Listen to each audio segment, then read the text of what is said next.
From the director who brought you Smokey and the Bandit, Hooper, Cannonball Run, comes the ultimate spectacle. Megaforce, an elite compact fighting unit armed with the most sophisticated weapons ever seen on a movie screen.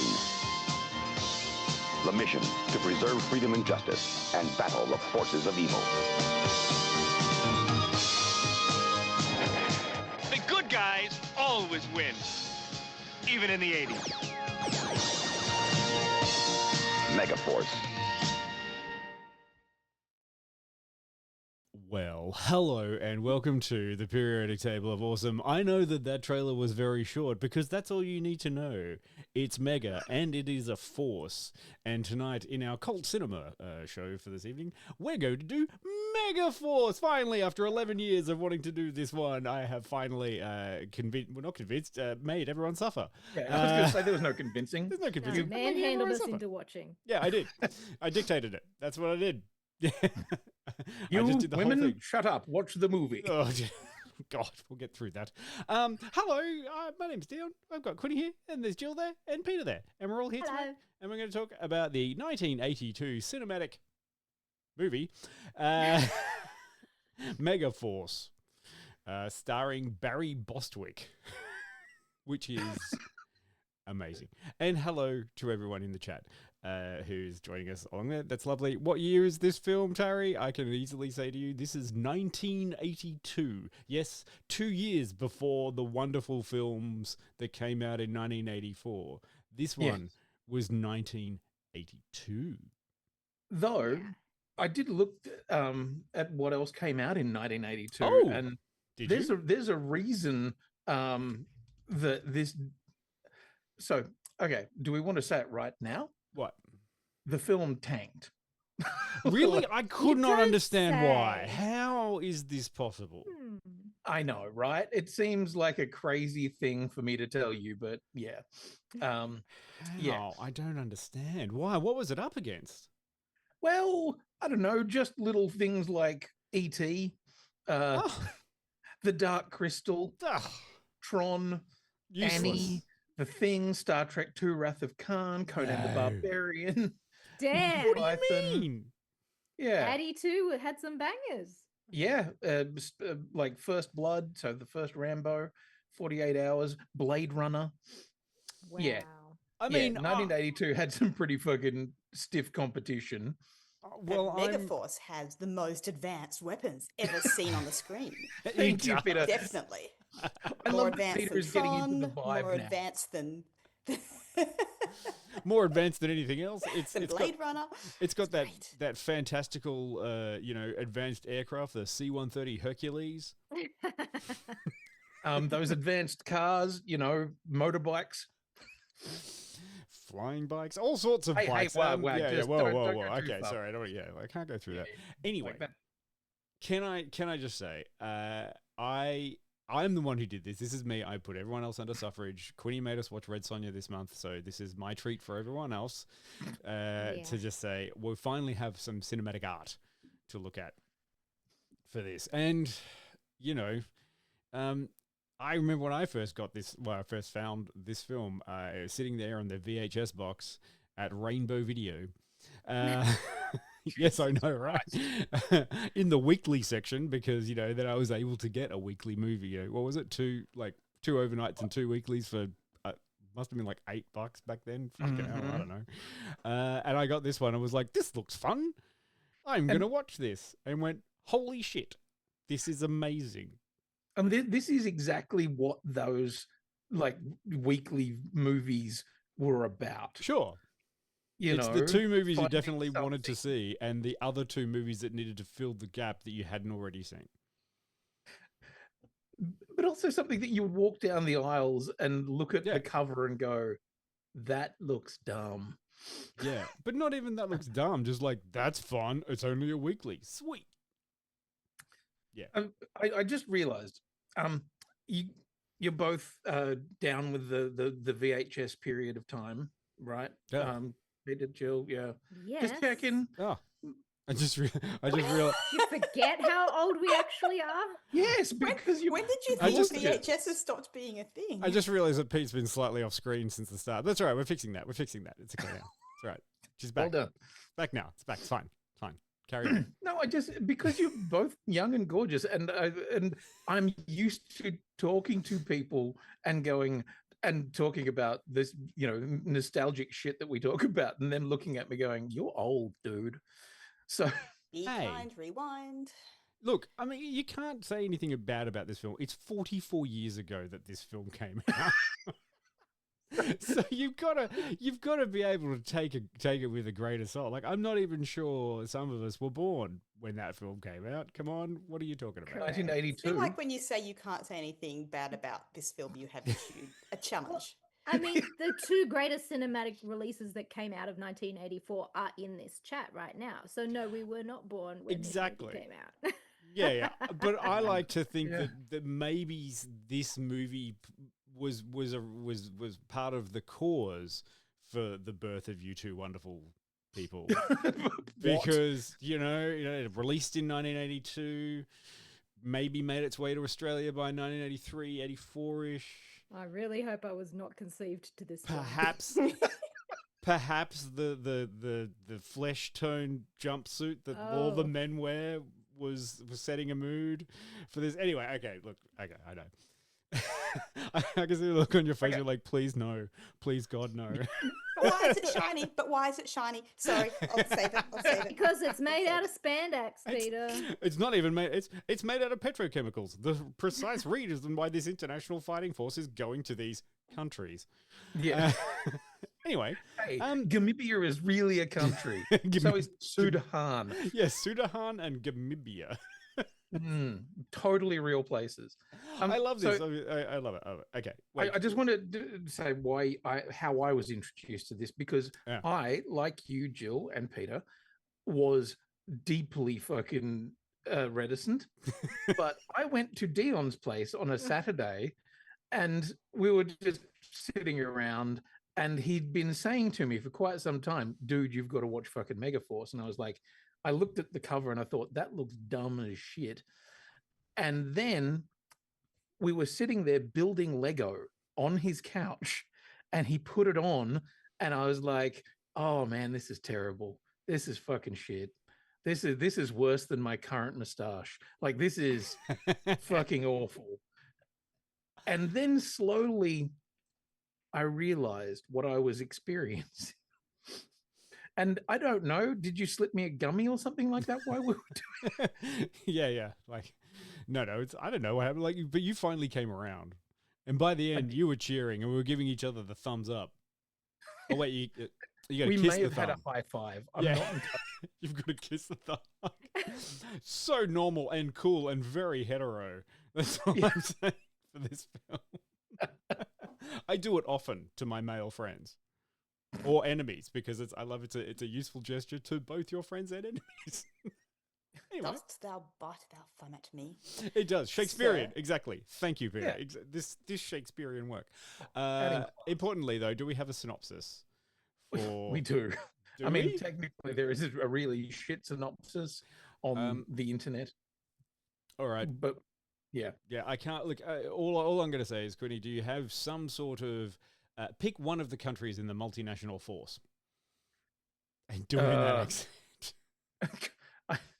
I would try my Gamibian accent, which I Yes, don't know Gamibian. what they said. Please do this one in Gamibian for me, please. Quinny. Have I got music? Is it happening? Synth music. Yep, there it is in the back. Ah, The theme. So good. The Megaforce leader. I've got no fucking idea what. I'm just trying to remember the guy at the start who's reading it out, and he's like just vaguely Mexican. I don't know. Maybe go for the vaguely southern guy. Okay, right. The Megaforce leader, Commander Ace Hunter, will lead a mission to destroy the Gamibian forces, which are led by his rival and former military academy friend, Duke Guerrera. Yeah. While Hunter composes an elaborate battle plan to destroy Guerrera's forces, Zara tries out to become a member of Megaforce. Sorry about that. The music stopped halfway through because it's only like 35 seconds. Oh God. The theme is like 35 seconds. I love it. Mm-hmm. Right. Jill, are you okay? No. No. She's not.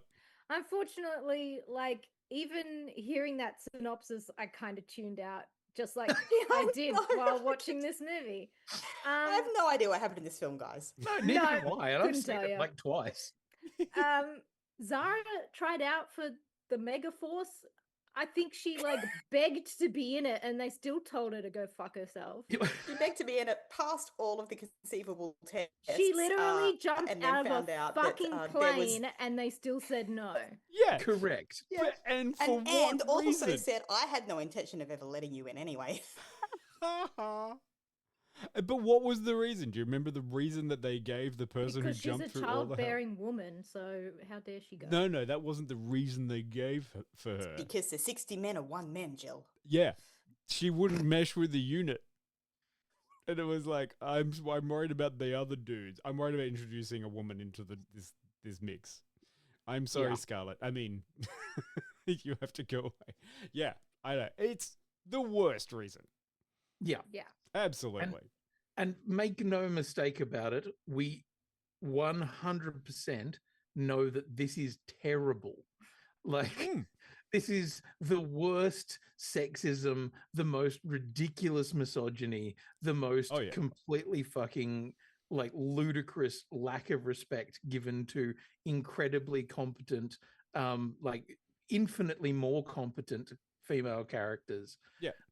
Yeah, and then she accepts the excuse and then goes into simpering mode. Yeah. Yep. She's just like, oh, okay, well, I guess I can't win that argument. I'll turn around and just fawn over you instead. You're an amazing man and an even better leader. Like, he literally just made you jump out of a plane for no reason. For no reason. He's just kind of like, I just wanted to see if you could, but I was never going to let you in. Yeah. Lol. Lols. So, firstly... And mansplained the jumping out of the plane first. Oh, yeah. Yeah. Yeah. I mean... Just in case you weren't sure. I'm not defending this at all. Like, every single criticism that anyone ever has by watching this film is 100% valid and absolutely true. I accept. I also go, yeah, but a 5-year-old boy wrote this and he doesn't like stinky girls. And what it does have is lots of fucking cool machines that drive around and shoot lasers. And like, it is literally talking to a 5-year-old and you're transcribing the plot as the 5-year-old is talking. And then you're like, and you, and okay, okay. So that's the plot that we're doing. Okay. Roll picture. Let's go. That is actually a really good description of the film. Exactly. Like, I tell stories to my 5-year-old nephew, like, all the time, and now he gets very involved in the storytelling and keeps stopping me to say, no, now this should happen, and this is basically what would happen. Yep. If I let it go for 90 minutes, this is what would happen. Exactly. and as like being one of those 5-year-old boys, this is what connected to me to it, going, oh my God, that's so wonderful. It's a terrible film. Like, oh, this is all awful. But this is literally the 5-year-old me going, you're getting everything you want in a film. Like, you're getting motorcycle flies. Yeah. And then he does flips. Exactly. Yeah. Yeah, it does like a spinny flip on the way in. Yeah, on the way in, does the flip. So, Dion, did you see this when you were 5? No, I didn't see it when I was 5. I was definitely. Did you actually see this when you just still connected to his inner when this child. is much later? Yeah. No, I saw it when I was like 10 or 11. Firstly, and then I was like, oh yeah, I've seen that film, and then I went back to it, and I was like, oh my God, it's so terrible. But so wonderful, because as you grow up, you realize certain things. And that's what I'm here to explain as my thing tonight, is to try to encourage people to watch it and with some little more understanding that I gained later. So yes, I'm really up for valid criticism, but I have some interesting facts around the production of the film and how it's made and the sorts of things and what it influenced, which is why I think it's a really interesting film and worthy of cult cinema. Does that make sense? Sure. Yeah. I will give it this. They obviously spent money. $50 million. They did stunts. A lot. They clearly did stunts, and set off a lot of explosions. Yes. Yes. And had the National Guard involved.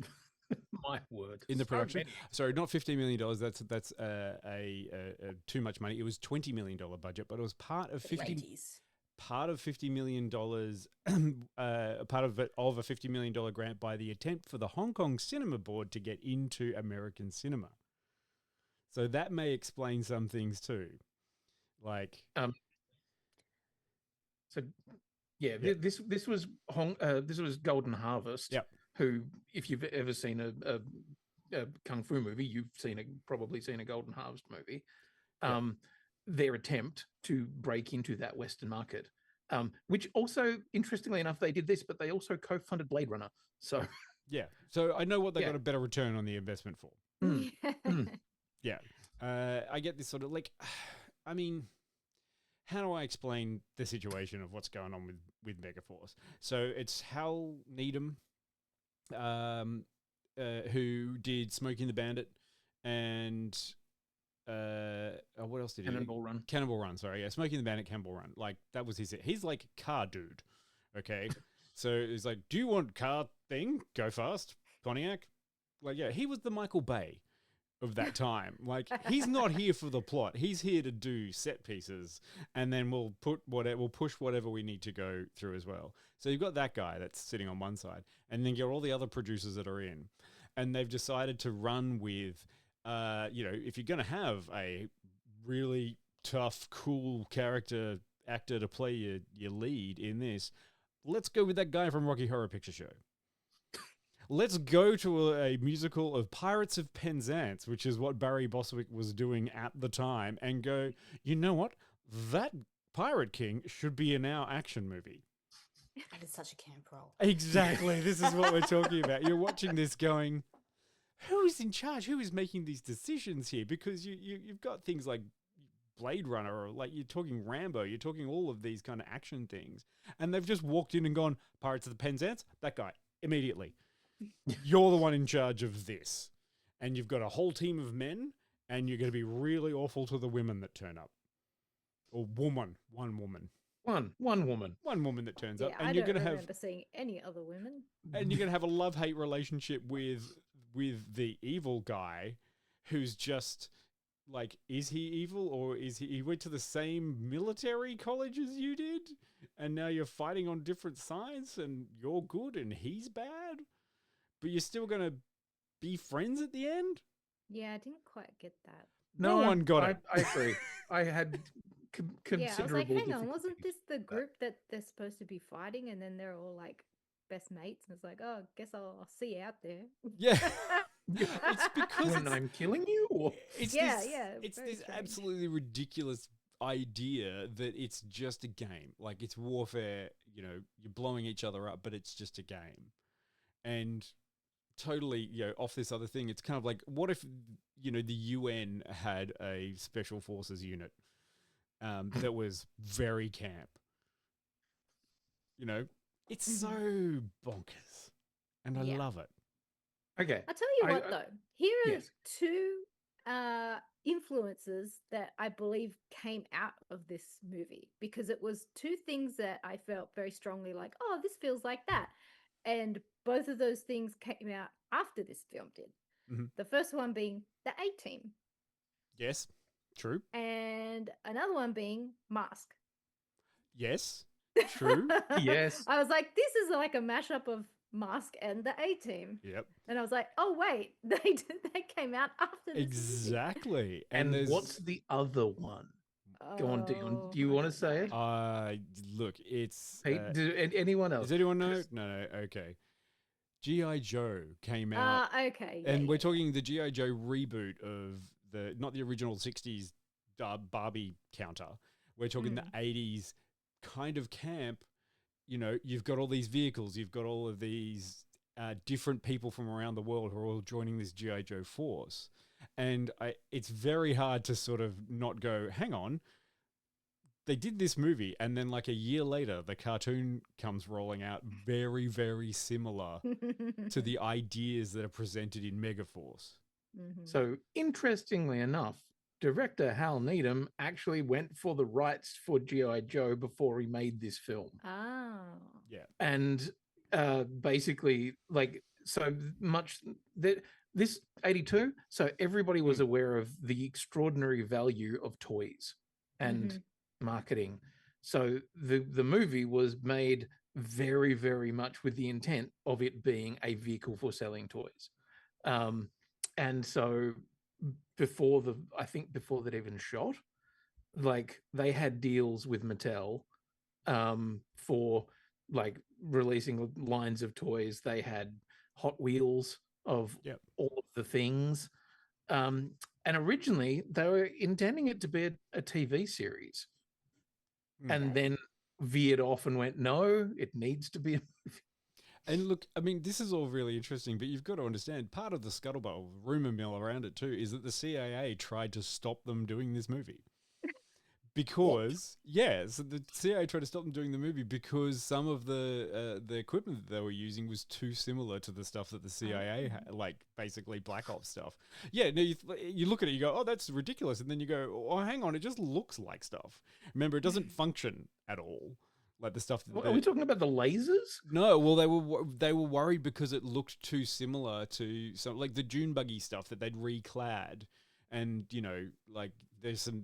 All the thing about this film, like as you're not even worried about the characters. The characters don't matter. It's just about the fucking cool vehicles, and it is just a bunch of reskinned kind of things like dune buggies and motorcycles and a tank or a truck. But it's a Hot Wheels. It's just a toy. They knew what they were doing, but the CIA was a little bit like, yeah, that looks a little bit too similar to the ones that we have. So we don't want you to be doing this because they were worried about people mistaking them and going, oh, and now they've learned, like the CIA have learned from all of this in the 80s, right? Now when a movie comes out with some high-tech future stuff, they're like, yeah, we have that. It's totally true. Yeah, America has that. We'll use it on you if you don't shut up. I'm going to say there are a couple of scenes like quite early on where they're in the bunker thing, the multi-level. Some beautiful matte painting. Sure. Aren't they? Aren't they gorgeous? Yeah. There's some really good matte painting work in this. Yeah. Some terrible models, though. There's some beautiful artistry. Yeah, terrible models, wonderful designs for the time, because this is also around the time of Mad Max 2. So that came out this year too. That came out as well, but they were kind of overdone because one was post-apocalyptic and one was, this kind of stuff. So this was set in the far-flung future of 1990. Yes, amazing. And I remember the decade, that whole decade where I had to wear those jumpsuits and bandanas and have a rebreather on my motorcycle mask for no reason. And just like slap a couple of grenades to the outside of my thing. Like, I mean, I feel like this film influenced a lot of people in ways that they didn't understand. Like there was creatives out there who were basing stuff off what they saw in Megaforce to make other IP, and it influenced stuff as it all kind of came through. It all pushed together. Is it good? No.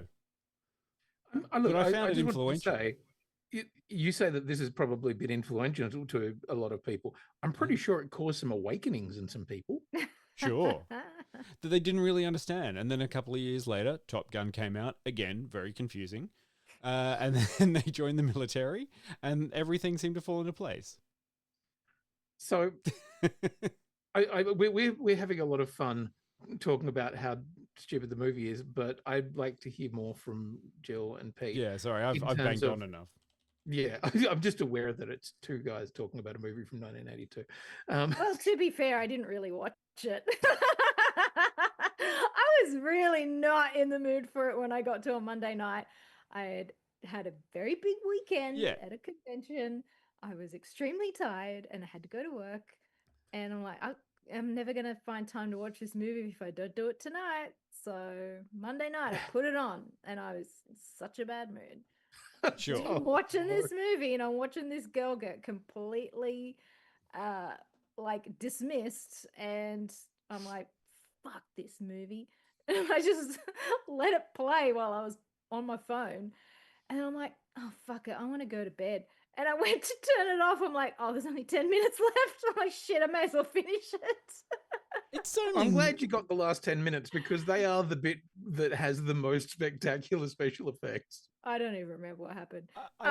Look, I did see the terrible skydiving sequence. which was So bad. ridiculous. I looked up again and saw the beautiful matte painting in the underground lab. I looked up again and I saw very beautiful color grading in a scene in the desert with like oranges and blues, and I thought that was stunning. And when I looked up again, I saw this amazing sequence of motorbikes with colored smoke in an aerial shot. It was absolutely gorgeous. So, like, when I did look up, I saw some very lovely cinematography, but I just did not understand what was happening and nothing was Sure. going into my brain. Sure. Yeah. And like I love that too. And I love that when Peter watched it too, it was just a bunch of butt wise. Just but I actually gave it more attention than Jill did. Because initially I had a deadline, a midnight submission deadline, and I was trying to just like, I'll just have to put it on the side and watch it as much as I can. But because the plot is nonsensical, I couldn't do it like that because I had to really give it my focus to pick up any hint of plot that I could manage. So I watched it in pieces, and I almost didn't watch the last 20 minutes because it was today and I was working, and I was like, I've watched enough. I can talk about this. But I'm glad I did watch the last 20 minutes because then I wouldn't have seen that incredible blue screen flying motorcycle sequence. Barry Bostwick having the time of his life, just going, I can't believe I was in Rocky Horror Picture Show and Pirates of the Penzance, and now I'm doing this. Oh, you got to remember the flying morbike. I like, do you know, remember the flying E.T. motorbike. eat your heart out. Because from like front on, I'm like, where are the wings? They were so Yeah. thin. I'm like, how's this so thin? how's this holding anything up? Yeah. Let's not show any aeronautical engineers that scene. They were usually when about it does this do the trick. wide on That each wide? side of the bike and about That thin. 5 mil thin. But you can still do a barrel roll or a flip or whatever the. But Yeah, they they were- disappeared on the green screen. Like they went see-through. Interesting. Not a green screen. Well, I don't give a fuck what color the screen was. No. It is like Rear projection. Yeah, it's a kind of rear projection. It's the only way that they could do that shot. Well, the lights were blowing out the fucking wings because you couldn't see them. Yeah, no, you're correct. But it was one of the only things I found interesting about the production Okay, yeah. was that they were using a very specific piece of technology that was, like meant that there was actually live footage on the screen behind him, so that bit when he comes flying in and then lands and jumps off his bike is not green screened at all. And I was like, how the fuck did they do that? And where is Not that? rear projection. It's not quite rear projection. It's more like what they did for Superman, where they have the highly reflective backgrounds and stuff. I don't know. Yeah. And where do they use that technology now? Driving around, cars driving around, like, you know, sitting in a studio and doing that's like it's like it was like the volume of 1982.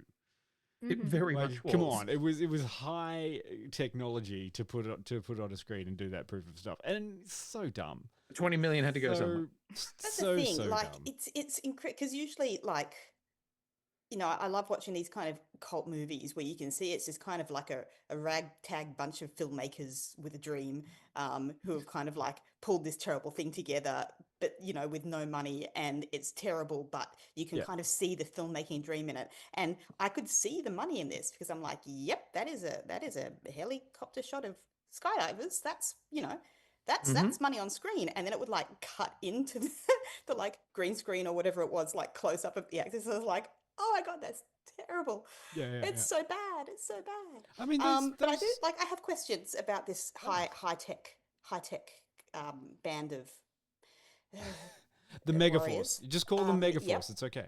Band of ragtag young men. I mean, aside from a couple of lasers and one where something inexplicably made some people disappear, it just seemed like a lot of guns and explosions, which I believe is technology that existed in warfare in the 80s. Yeah. But the And lasers, rockets, very small rockets, but the fired lasers from motorbikes. Yeah. Very accurate rockets that they do when they pop a wheelie and then just launch off a just some sort of. very accurate, like all of that kind of stuff. This is the point. I mean, of, there was like, it was alluded to some kind of like super cool like camouflage function that we Yep. never saw in action. You Yeah. know, in the kind of like M sequence in the bunker where it's kind of like, oh, I've got all of this amazing technology, but you're never going to see it in the film. No, because because you all can't you're going to afford see to in do the film is cars jumping Yep. and things explosions shooting happening. and an explosion and a Fireworks, laser. baby. and Few lasers. and a barrel full of petrol being set on fire by someone with a remote trigger. Like I didn't understand any of the reason for any of the missions, frankly. There is no reason. The missions are just to be cool. Yeah. But I particularly Exactly. didn't understand the spandex suits. Like, if it was like a space thing, I'd be kind of like, okay, well, that makes sense. It's like, you know, some special space. You know what it material. was? It was the costume team not having a big enough budget to do actual fittings with fabric. So they're Yeah. like, we're going to make one size of like 50 of the same spandex suit and it will just fit everybody in the cast. at least they didn't have to Because share all the of the suit. money went to skydiving. Yeah. At least they didn't have to share the suit. I mean, and as I said earlier, if there is a film screaming out for a dance belt, it's this film. Yeah. Like, Look, they couldn't even please. afford to put the British guy in matching khakis. His top and his pants No. weren't the same color. It's so. Oh, yes. I will say that he sounded a lot like Michael Caine, which when I wasn't looking at the screen did occasionally trick me into thinking I might be watching something good. Hey, I will not hear a bad word about Edward Mulhare. So Edward Mulhare starred in The Ghost and Mrs. Muir, but then a couple of years, after this, he then went on to star in Knight Rider.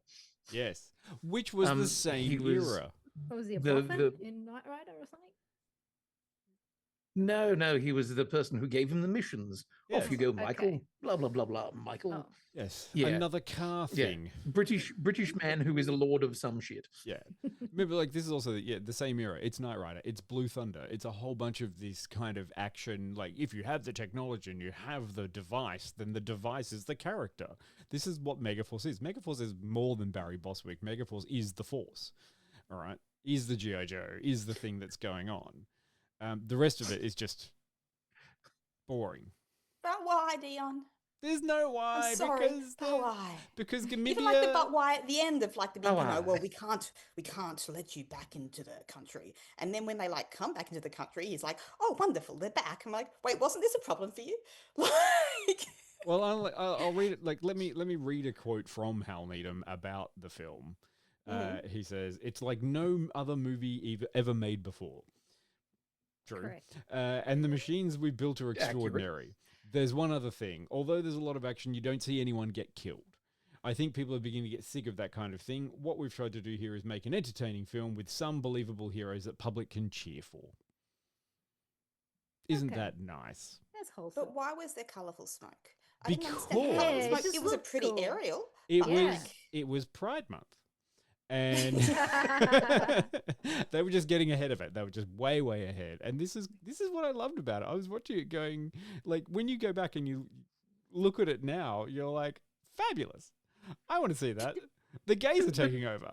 I'm here for Also, it. I love how childlike that concept is, because at the time, Yeah. in 1982, like, these are just people going, yeah, rainbow colors, that's cool. Yeah. You know, they're not, I don't think, I mean, there is so obviously a massive undercurrent of queer baiting throughout. That's what the clip is, Quinny. Yeah, yes, I know. Yeah. I wasn't quite sure if it was supposed to be a comedy or if it was supposed to be like it's in that like weird 80s place where it's kind of like everybody's playing it so camp, but I actually don't understand if it's just kind of like the 80s or if we're being funny. Mm. Yeah. I was hoping you guys could shed some light on that for me. No, absolutely not. I mean, watching it as a small child, I was like, yeah, this is awesome. They've got cool guns and things, and they're going to do that. And now as I'm older, I'm like, oh my God. Like we were great mates, but then he stole my lighter and now we're mortal enemies. The thing is, it's kind you of stole my seminal, so lighter. what is it even parodying? It's Yeah, that's the problem with it. Yeah. yeah. Like, it's before all of the other stuff that came from it.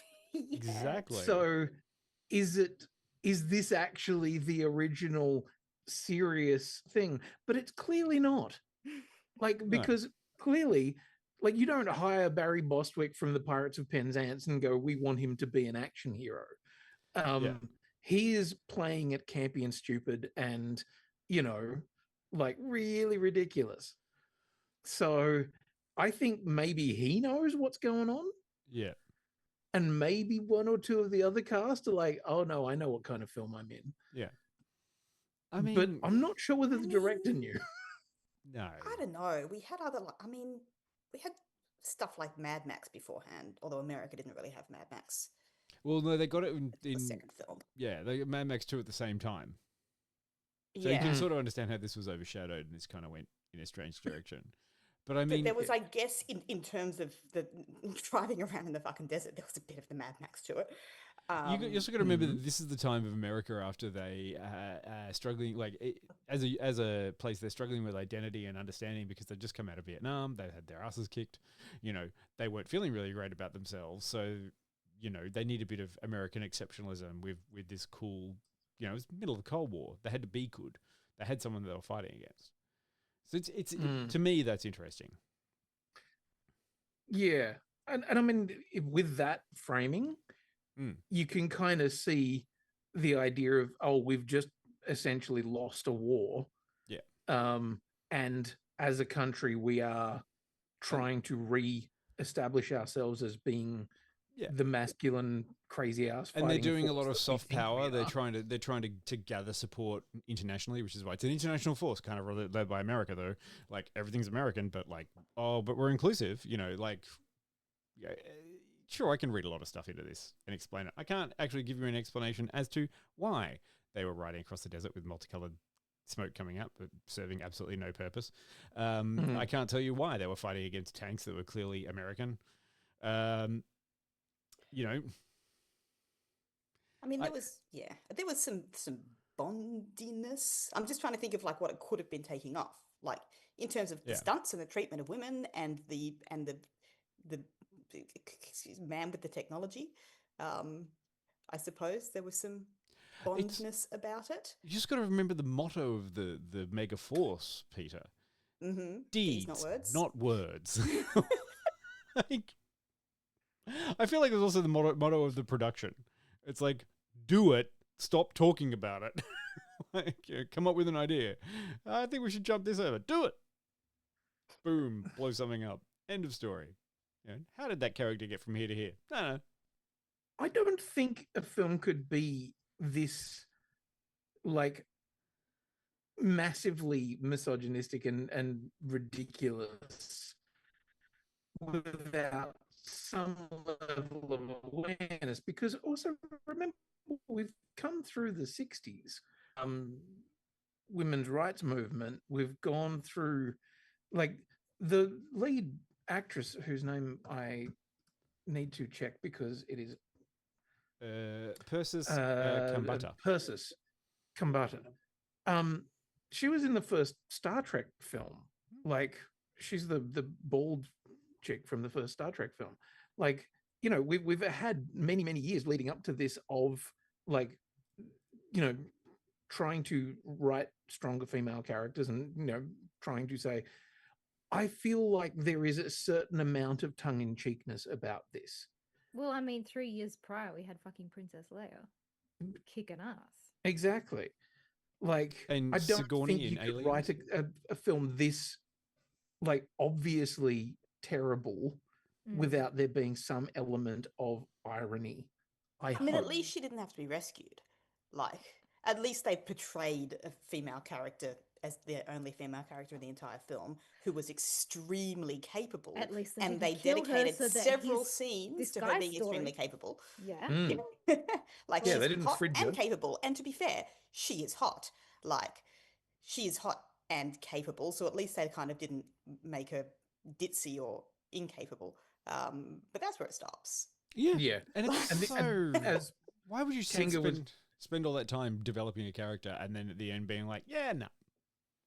And Kanga pointed out that absolutely there is another woman in there, and it's a hologram of a chick in a bikini. Oh yeah. Oh yeah. Yes. Yeah. That That was another but why. Yeah. Like, what? What? Yeah. Why? I feel The like guy's just kind of gone, oh, well, I've seen a bunch of stuff, but now that I've seen the hologram, I'm just going to be like, nothing to see here. Why were they not Russian, German? Oh, I also loved the button pressing. Yeah.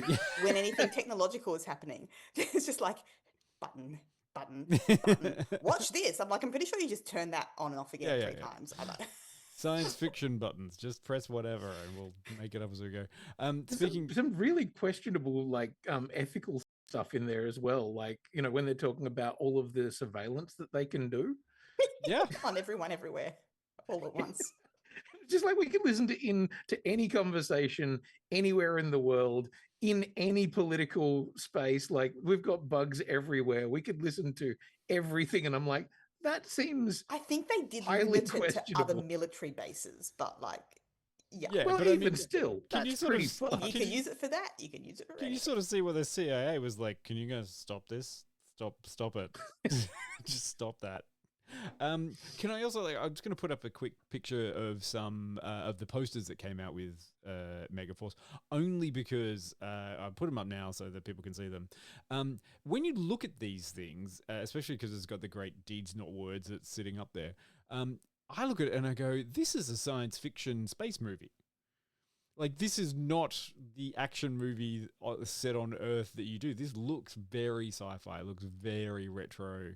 It looks like an ad, a cartoon ad. But you know, it's very strange, and it reminded me a lot of these kinds of Transformers, even Ice Pirates, which is up there, and like the G.I.Joe stuff. It's very confusing, and I thought it would be interesting to have a look at those things, you know, while they're up there, because it must have confused the fuck out of people, because it's going for, we want science fiction to grab that audience in, and then presented us with a Team America World Police, but not a satire version of, yes, Queenie. You're pointing at me going, is this what Team America like? Yeah, I feel like this was a big influence on Team America World Police. They've said it. They've stated openly that this film was very much one of the main influences for Team America. They thought that this was fucking hilarious. Yeah. And that's where they went with their fucking puppets.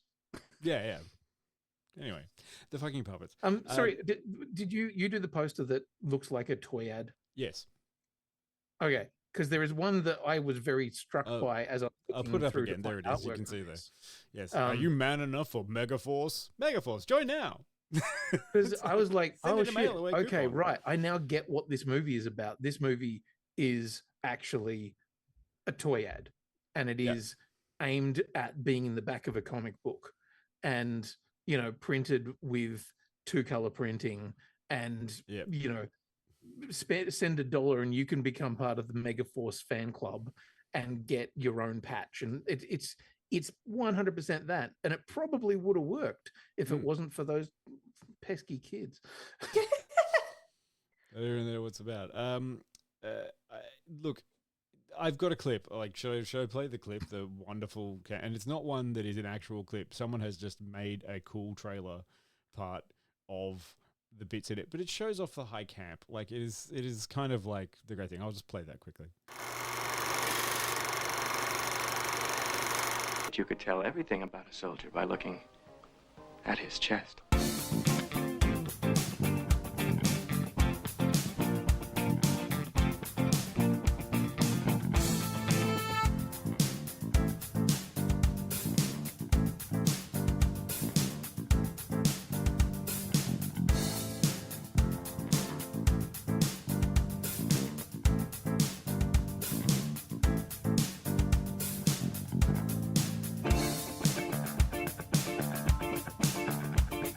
Hologram. No, real. That long. That big around. Dang near.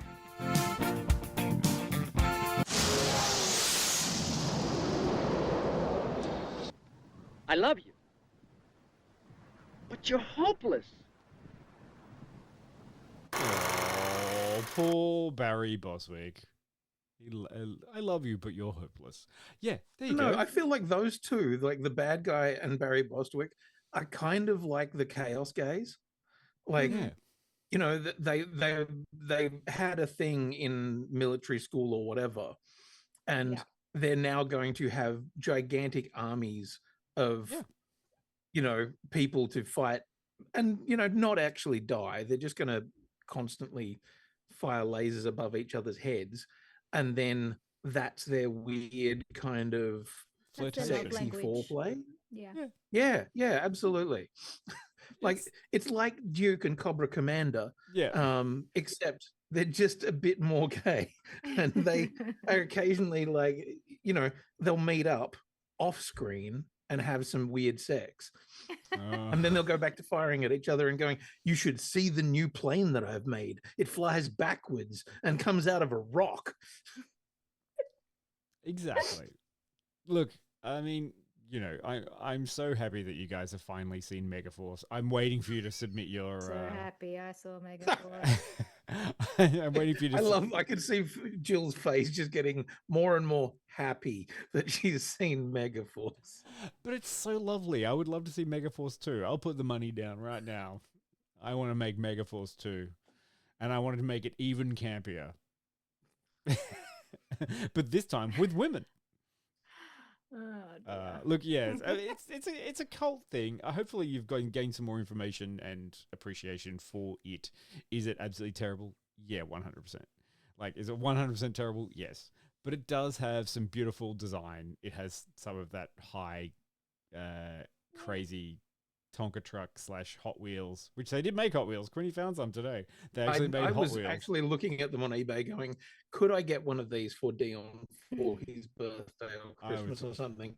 And the big one, the like, which is still, you know, only fucking like Hot Wheels. The big one is about $250 Australian for a Hot Wheels because they're that fucking rare. Fantastic. I was like, that's a spicier meatball than I was willing to give to Dion. Come on, Quinny. Come on, man. You want that very niche toy? It's not that I don't love you, but I don't love you that much. I will take. There is also Barry Bostwick's headband rather than the toy. If you can get that one for me, that'd be great. Okay, I'll see what I can. Sure. There is also a documentary that was made, and by the looks of it, I think is finished and is waiting for release. That is called "Making Megaforce," in which somebody not dissimilar to Dion, who was introduced to Megaforce at a formative age, at unfortunately the time that his father was leaving their family. So wow. Yeah, there is some fucking trauma bonding shit happening there. Wow. Has decided that Megaforce is now his special interest, and has put all of his powers of everything into making some of the vehicles, going to the locations, and then going and getting Barry Bostwick and putting him back on the motorbike, just so that he can drive around in the desert on a motorbike with Barry Bostwick. We will be putting a link to that trailer in the post. So yeah, I haven't definitely go and have a look at that. It is exactly as cringeworthy as you think it is. Look, Megaforce, go out there and watch it. It's great. No? Sorry, I just don't. Or don't, yeah. Or watch the highlights reel on YouTube. It's absolutely fine. If you still remember your inner 5-year-old boy, sure, maybe go out and watch it. If you don't have an inner 5-year-old boy, maybe give it a miss. Yeah. If you know a 5-year-old, maybe decide whether you want to steer them towards or away from this, so that they too don't inflict it on people later in life when they get a podcast. Yeah. I am intrigued though. What are your 5-year-old, like inner 5-year-old culty things that you would like? Do you have any of those things that you did the weekly movie thing? Yeah, like a movie you picked, I know you picked up and you're shit. like, this is it. This is Is my it thing like now. The Last Unicorn, or is it, you know, those things Anything that I picked up was not shit. My things were Rainbow Bright, Land Before Time. Yeah. Okay, that's two Care big Bears. thumbs up from Pete. The Care Bears movie. Oh yeah. That tape got quite worn out. Although watch it now. Terrifying. Can't give it to a child. Children these really? days are soft. Rainbow Bright, also weird as fuck if you watch it now, the 80s version of Oh, Rainbow Bright. Yeah, okay. give it a go. Loved Rainbow Bright. Yeah. But Big those are influence actual, on like, very those are little things people. for kids. I can't think of anything that I would have kind of watched when I was older and liked it because it tickled my inner Rainbow Bright lover. Mm. Buffy. You know, I think that's the equivalent, like the Buffy film. Oh, yeah. Oh wow, Yeah. right, okay, yeah. Because like I mean, technically, this came out before I was aware of films. Like, I don't think I was aware of films until about 1984. So this would have come out on the VHS, and I'm pretty sure we didn't have a VHS player until like later in the 80s. So yeah, all of my shit is 1984 onwards, and there's no guilty pleasures there. That shit is just fucking fire. That whole year. Yes, well, some things happened earlier than you. Yeah. Sorry, Dion. I realize that you are ever so slightly older than some of the rest of us, and therefore your formative childhood years were a little bit earlier. Also, I'd like to point out that I watched the Rocky Horror Picture Show after I saw Megaforce, so that was a bit of whiplash for me. Because I was like, wait, what? No, Ace, what? No. Would you have recognized him? When it was pointed out to me, I was like, oh my God. Because I looked at this and at sitting on your couch, and you're like, do you recognize that guy? And I'm like, is it Barry Gibb from the Bee Gees? What the fuck? And I'm like, close. And it took me quite a while to realize who the fuck that was. Yeah. Yeah. And then had very confused emotions. Yeah. I think I've spoken multiple times about my first introduction to the Rocky Horror Picture Show, and quite frankly, it was traumatic. We don't. This isn't the place for your experiences of the movies, Quinny.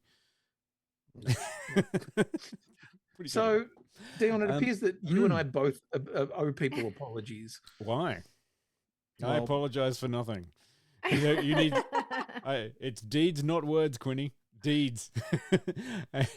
and yeah, that's how I live my life based off this movie now. I need to get myself a bike and a whole bunch of jumpsuits. And they better be shiny and non-breathable, and I need to wear them in the desert because that's going to be fine. Smart. I'm bringing back the thumb kiss. What I want to know is, like, did they put the jumpsuits on the people before they shot? Because they don't even look good on them. It's not like they're not muscular enough to make it be like, oh, that's a bit superhero-y. It's just a bunch of skinny dudes in spandex. Yep. And God, if they came off those bikes, they were fucked. Yeah, there was nothing protective. No protection. Nah. You know. Especially in the place where it mattered most. No protection. Exactly. Actually, so the director, I did read somewhere that the director fell off one of the bikes and managed to break two of his ribs making this film. So, there you go. If only he'd broken his neck. Wow. See, that's the level that I'm thinking you guys have the hatred. I can feel it emanating off you. No, it's not hatred terrible. from me. No, look, Smoking the Bandit. I just realized, same sort of thing. Do you want to give this a rating of any kind? I feel like I'm the bell curve. Jill's like, no. It's cult I cinema. literally didn't watch it. Yeah. It's cult cinema. You don't need to give it a rating. Like, I'm not putting it out there. It's like, hey, if you're looking for something that's a bit ridiculous, give this a go. It's fucking weird and stupid. And you can 4, 5, 6 screen this thing. It's fine. You can get an Android and an Apple phone and be on both. Meanwhile, you're playing your Switch with your feet. Yeah. It's going to be okay. You're going to be able to follow the plot because there's not really one. No, yeah, but you're not going to... You can't double screen it because unless you're watching it, you can't accept that there is that little plot. And you keep having to think, oh, I've got to go back and figure out why we're doing this now. And the answer is no reason. Look, a 5-year-old child is going to love this because they're like, is that a dune buggy with a laser cannon? Yeah, amazing. It's taking a tax. They're not going to ask questions. They're not going to be sitting there going, but why did she do all of those things and then they didn't let her in the club? That's ridiculous. Or maybe you will. Like, hopefully. And then you raise that person up and you go, yes, exactly, right? My favorite scene was the one, I think it's the first attack they do on like wherever the fuck the other place is, where they go in at night and they all, drive parachute in in the dark. Yeah. Yeah. The thing that I love about that, I mean, apart from the very nice night photography of the parachute, which I thought was stunning, but was just the sheer number of vehicles that drove out of the one plane.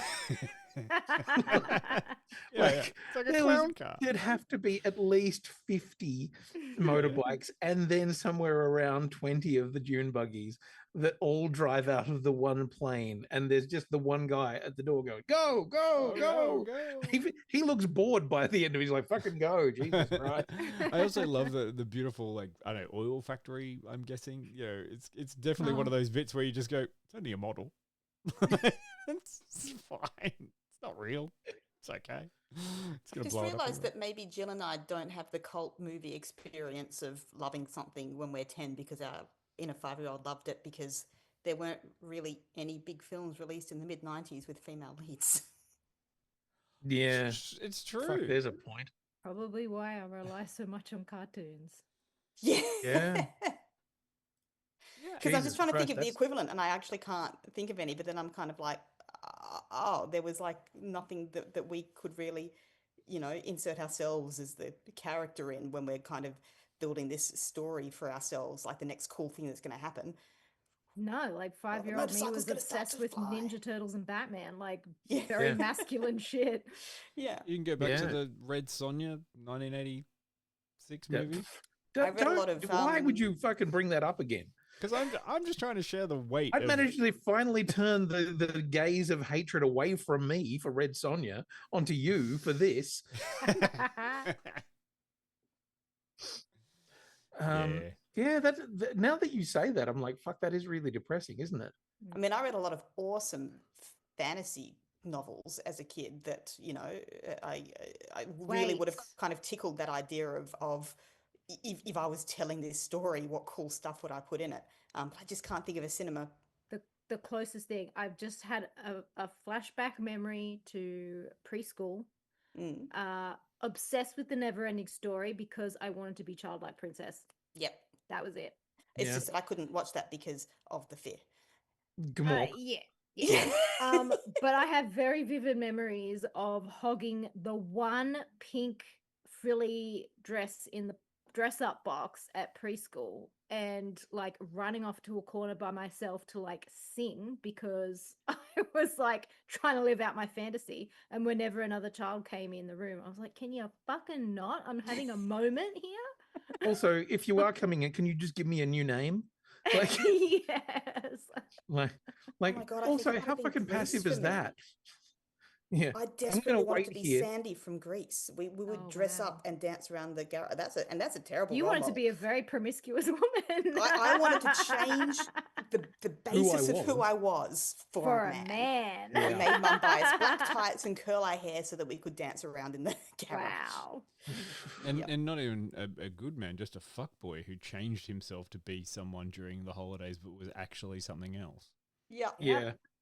Having directed that show on stage and with a young and very progressive cast, let me tell you, there were some very difficult conversations about how do we do this now and recognize how fucked it is, especially that last number. And there's a whole thing of going, okay, no, this is Sandy's decision and the lyrics are actually about her saying, you actually have to step up and stop being a dickhead. But what she does and how she dresses really undermines the lyrics. Yeah. I mean, unfortunately, you can't change it for the stage that much. You could just sing it that way and go, you better step up because I need a man, so I need you to stop being a greaser and become more of a conservative, and then we're all going to go and vote for Reagan. Well, he does. He gets his Letterman jacket. That means that he's conservative now. Yeah, but she also had to begin. No, I'm not going to. This is not Greece. This is Megaforce. It's not Greece. Megaforce. I know. I'm sorry. Back to Megaforce. Yeah. It's important to remember that you have to wear the zip-up suits. The ones that I really like, the outfits I really dug were the formal outfits where they were going to dinner and stuff. Yes, I was know, some right? Good costume design. I liked that with that big red lapel. That was 100% fucking Cobra Commander. Yeah. I was like, holy shit. Yeah. Can you see where my future costume outfits are going to go? Like, I'm down for this. Like, I'm going to have to do a little bit more working out, maybe a lot more working out before I can get into the gold zip up. That guy did no working out. I will I will wear a dance belt though. I can't be that much. Good. Yeah. I also do want to shout out to the what was the guy, the cowboy dude? Like whatever. Sorry, we've completely missed all of the other ones. The other character, guy. Dallas. Dallas. Dallas, Michael West, who was in the Warriors. I was like, oh shit! I knew him from somewhere. He didn't sound like that. Some of the other guys that were there as part of Megaforce who were kind of ignored, apart from Dallas, was Professor Eggstrom. He was the nerd that made the stuff. Ivan, Suki, Six Killer, Lopez, Anton, and then another guy just called Pilot. Like. And also, one of the things I did ask, and I can't quite remember, but you guys saw it recently, is like, how many different languages did they speak in the film? I wasn't listening. It didn't speak any. An international force comprised of all these different people. What language do you speak? Ours, mine, American, English, American. It's like, oh, good. Yeah. Not even trying to do accents. God. Anyway, I gotta go find my flying bike. So what else have people been watching? That's it. Oh, sorry. Are we done? Are we yes. done with Megaforce? No, Can we stick a fork in that? Pete and Jill were done 2 minutes into this podcast. Yeah. No. I think Peter has given solid thought and absolutely. And, I feel like Pete, you've engaged with this on a level that I was not expecting. I appreciate the argument that Dion is making about the evolution of cinema in some ways. In some ways, although knowing now that he was doing Pirates of the sorry, I was going to say Caribbean. Pirates of Penzance. Knowing that he literally came off stage doing Pirates of Penzance into this gives it a whole different viewing experience where you're watching him going, oh my God, he's just walked off stage and into this. Amazing. Yes. Okay, fine. Maybe not then. You're not going to watch it again. I get it. Fine. So what are we watching? What's been going on? What are we been catching up on? Well, we've got one final episode of Alien Earth that's on tonight. Yeah, so we have to wrap up very, very soon to go and do that. Sorry, I won't be holding anyone else up. I have been watching. I think the latest episode of Slow Horses have dropped tonight as well. So you guys can watch your Alien and I'll watch that. Yes, are you sure? New season of Slow Horses has kicked back off again. Come up on the Apple TV app. We haven't been able to convince you to get on board with the eyeball alien with tentacles? I cannot commit to the franchise right now. I just can't do it. Yeah. And also, I've seen the still. It looks gross. Yeah. Oh, don't worry, it gets worse. Yeah. Much worse. So much worse. It really leans in hard on the gross. Yeah. And that's what we love it for. To be fair, I did actually manage to sneakily get the finale in before the show. So I've seen it. Jesus. I know what happens. Rude. Shut up. Don't say anything. Nah. What are we doing next week? Nothing. We're not doing anything next week. We're taking the Tuesday off. Break. Yeah. Nice little break I do want to say shout out and say thank you very much to Sony for the screening that we went to last night, which was for Spinal Tap 2. The end continues. Yes. I'm not sure whether or not we're going to be coming back to that one in October to talk about or not. We'll talk about it somewhere. Sorry? We'll talk about it somewhere, either a review or a thing. A written thing. But I do want to say, look, if you're somebody who's watched the original Spinal Tap, or even the Spinal Tap episode of The Simpsons, or any of the other Spinal Tap things over the past 40-something odd years, no, nearly 50 years, it's definitely a film. It's fun. I laughed quite a few times. And if you like those things, if you like those kind of comedies like Best in Show and A Mighty Wind and Waiting for Guffman, that kind of stuff, then yeah, you'll get it. You'll get it and you'll enjoy it, I think. Yeah. Nothing else I think is coming up. We're taking suggestions. Speaking of that, suggestions for October. It's We're doing wrestling Spooktober, in October. aren't we? It is Wrestling October. It Yes. is Wrestling October. Quick, get in before Jill just fills our thing with too many wrestling shows. How many years is it now? Of what? Of wrestling that we have to watch to be able to understand the intricacies of what's going on. It's WrestleMania October. What are we doing? I mean, I will give you a 101 class. Excellent. Right. Yeah. I'm looking forward to it. Yeah. So, and I mean, it's not just going to be WWE or No, is it? no, we'll watch stuff like the Fighting with Iron My Claw Family. and I'm Fighting with My Family, Iron Claw, the wrestler. yeah. Make you watch the Bella Twins reality TV. All 16 seasons. I don't know how And many shout out seasons. to Jill for her big weekend at Oz Comic Con, where we caught up with her on Saturday, and you were, remind me of the name of the wrestler that you were. I was dressed as Tiffany Stratton, the current women's champion.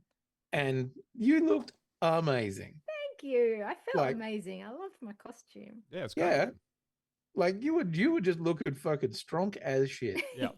It was. But- I would totally have believed it if you just grabbed some random person and did a body slam. I would have just been like, no, that's fine. I had amazing chats with people on the weekend about wrestling when they realized that I was, cosplaying a wrestler, and everyone asking, "Are you going to Perth?" And I'd either get the reaction of, "Yeah, me too," or I want to go," when I said that I was. So. Oh, you are going to Nice. Perth for I am WWE. going to Oh, Perth. amazing. Yes. 2 Yeah, yeah. weeks. 2 weeks. Holy 2 shit. weeks. Are you? Oh, Are there yeah. big matches that you're particularly pumped for? Well, I'm going to all 3 nights that they've got on. So I'll be watching SmackDown, Friday night SmackDown live. Saturday night we're watching the Crown Jewel premium live event, and then on Monday we are watching Raw. So yeah, My God, doing it all. so Nice. much fucking wrestling. Yeah, can't wait. Amazing. On the not quite wrestling but similar. If you dropped off Chief of War, like if you're like, oh yeah, I'll come back to that. The season has wrapped up, Oh, and it good. wraps up fucking big time. Like there's a very impressive bit of stuff in the last episode that I was like, shit. Good. I've got a couple of episodes that I need to watch. So Yeah, like it ends really strongly, and by the looks of it, they're going to do more seasons and nice. stuff. Which Cool. I finally have a free weekend, so maybe I'll watch some stuff that I've missed. Sure. yeah, I'll just be good- catching up good on shit. some of the Foundation. Does anyone watch Foundation? No. Okay, I'm fine. behind on it. Just get into I want to catch up. Fine, whatever. You and your Go old back man over side. here and watch Babylon 5 again. Yeah. All right. That's all lovely. So yeah. Well, anything else you got coming up? Anything, Peter? Have you got any shows you're attending? Nope, just working. 1,000 yard Is there stare. anything No, you've been I'm watching fucking that working. you're enjoying? Nope. Nope. Don't think so. Bad. Nope. Good. Can't remember. That's a Peter, if you want a bit of a chaotic laugh, very easy to watch 30-minute TV show. Have you seen Platonic on Apple Plus? I have, yes, I Okay. have watched that. And Are you watching yes, the second season? I've watched the second season already because small bites of laughter is what is doing it for me right now. So if anyone has any similar suggestions, I would be into that. Excellent. Amazing. All right. Well, we should go and figure and have a nice rest next week to get right into the wrestling of October. WrestleTober. What are we going to call it? WrestleTober! WrestleTober. Yes. Yeah, that sounds like a weird foot fungus. we need to come up with something. Spook wrestling. No. Something will No. Okay, No, fine. Don't wrestle spooks. That was in Ghostbusters. That's a different thing. All right. Thank you, everyone. We'll see you next month. Send us your suggestions. Okay. Yeah, we want suggestions for October, but also just suggestions in general. Also, we love hearing from you. Send us for voicemails, emails, whatever. You know, it's a conversation. Yeah. We love you. All right. Thank you. Bye. Bye.